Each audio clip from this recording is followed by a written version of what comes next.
గరికపాటి అనుచిత వ్యాఖ్యల్ని వెనక్కి తీసుకుని క్షమాపణ చెప్పాలని రాష్ట్ర ప్రభుత్వం స్మార్ట్ కిచెన్ సెంటర్ల ఏర్పాటును విరమించుకోవాలని పలు సంఘాల నాయకులు డిమాండ్ చేశారు.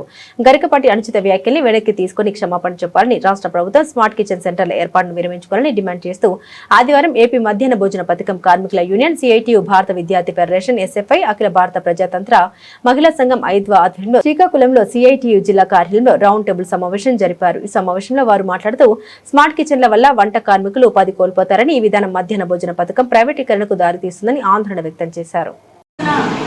పథకంపై గరికపాటి చేసినటువంటి వ్యాఖ్యలు వెంటనే వెనక్కి తీసుకోవాలి, పేద విద్యార్థులకి క్షమాపణ చెప్పాలని చెప్పి, అలాగే ఈరోజు రాష్ట్ర ప్రభుత్వం స్మార్ట్ కిచెన్ల వ్యవస్థని తీసుకొస్తుంది. ఈ స్మార్ట్ కిచెన్ల వ్యవస్థ వెంటనే రద్దు చేయాలి. ఇప్పుడున్నటువంటి కార్మికుల్ని వంట కొనసాగించాలని చెప్పి ప్రధానంగా ఈ రెండు డిమాండ్ల మీద ఈరోజు రౌండ్ టేబుల్ సమావేశం నిర్వహించడం జరుగుతుంది.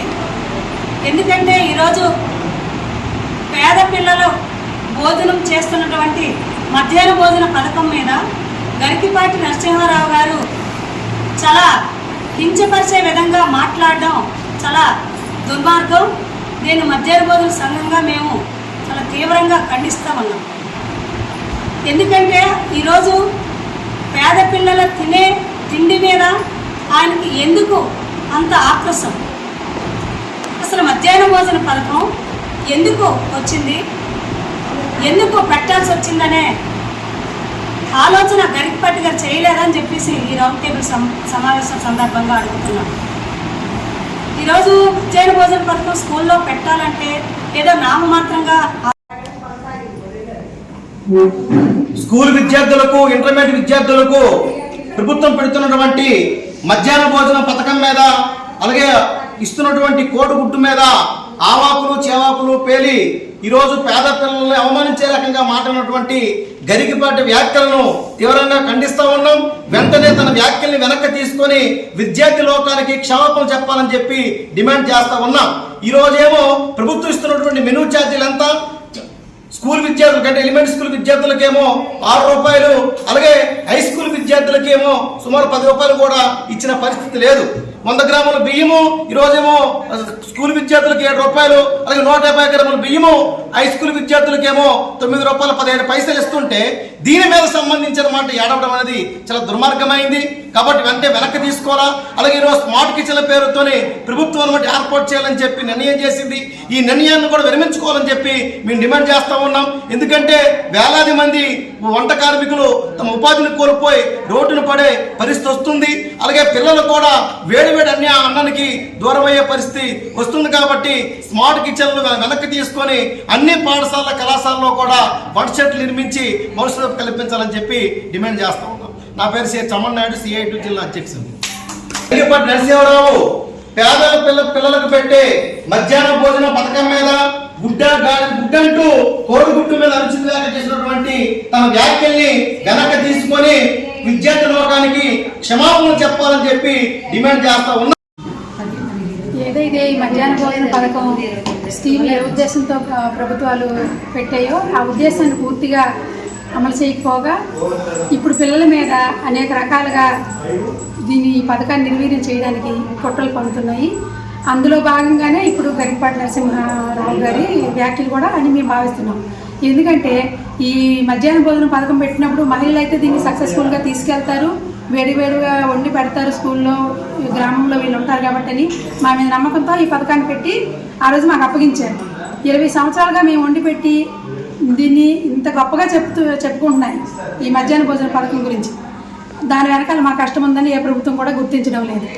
గుర్తించకపోగా ఈరోజు స్మార్ట్ కిచెన్లని, లేదంటే అక్షయ పాత్రలని, ఇస్కానని ఈ సంస్థలకు అప్పగించడానికి ఎందుకు పూనుకుంటున్నాయో ప్రభుత్వాలు ఆలోచన చేసుకోవాలి ఒకసారి. ఎందుకంటే సక్సెస్ఫుల్గా అన్నీ జరుగుతున్నాయని మీరు నమ్మినప్పుడు మళ్ళీ ఈ స్మార్ట్ కిచెన్లు ఎందుకు, ఈ అక్షయ పాత్రలు ఎందుకని మేము ప్రశ్నిస్తున్నాం ప్రభుత్వాన్ని. ఇంతమంది కార్మికులను కానీ అలాగే వేడివేడిగా వండి పెడుతున్న ఆ పిల్లలు కూడా వ్యతిరేకిస్తున్నారు ఇప్పుడు దీన్ని. ఎప్పుడో వండి పెట్టి మిషన్లతో వండి పెట్టి ఇప్పుడు ఈ జిల్లాలోనే 3 మండలాలకు ఇచ్చారు.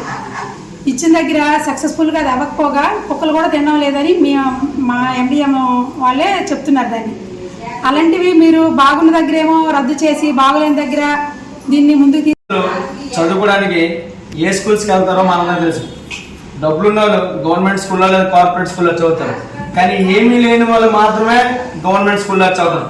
అలాంటి గవర్నమెంట్ స్కూల్లో పోషకాహార లోపం ఈ దేశంలో 26% మంది పోషకాహార లోపం వల్ల ఇప్పటికీ చనిపోతున్నారు, వికలాంగులుగా పుడతా ఉన్నారు.